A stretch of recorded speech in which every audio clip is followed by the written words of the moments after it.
सगळ्या बायकांना, जेव्हा आपल्या भावजाईंनी आपले आईवडील नीटपणे सांभाळावेत असं जर तुम्हाला वाटत असेल, तुम्हाला तुमचे सासू सासरे सांभाळावेच लागणार आहे.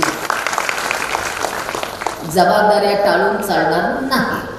आणि सगळे जावई, तुमची बायको आईवडिलांची एकुलती एक मुलगी जर असेल तर तिची फक्त इस्टेट येणार नाही, म्हातारपणी तिच्या आईवडिलांना सांभाळण्याची जबाबदारी तुमच्यावर येणारच आहे. माझा भाचा 35 वर्षाचा आहे, पुण्यात वकील आहे, प्रचंड प्रॅक्टिस छान आहे, पण त्याचं लग्न होत नाही. त्याचं कारण आज माझी आई अजून घरात आहे. येणारी प्रत्येक मुलगी हेच विचारते, तुमच्या घरात तिसरी पिढी आहे, अशा घरात मला यायचं नाही. आज माझ्या भाच्याचं, स्वतःच्या भाच्याचं लग्न होत नाहीये.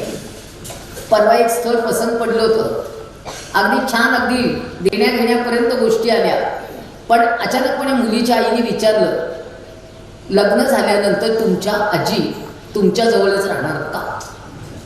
तेव्हा माझ्या भाच्याने सांगितलं, हो आजी माझ्याजवळच राहणार आहे, कारण माझी आई नोकरी करत होती, माझ्या आजीने माझं खूप केलेलं आहे, त्यामुळे आजी माझ्याजवळच राहील. त्यावेळेला त्या बाई असं म्हणाल्या, तुमच्या आजींना जर तुम्ही वृद्धाश्रमात ठेवणार असाल तर हे स्थळ आम्हाला मान्य आहे, नाहीतर आम्हाला हे लग्न करायचं नाही. माझ्या भाऊजाईंनी तेव्हा ताबडतोब सांगितलेलं आहे, माझ्या मुलाचं लग्न झालं नाही तरी चालेल, पण सासू वृद्धाश्रमात राहणार नाही. आज आम्ही स्थळ बघणं बंद केलंय. आता माझ्या भाच्याचं वय 35 झालं, आम्ही लग्न करत नाही त्याचं.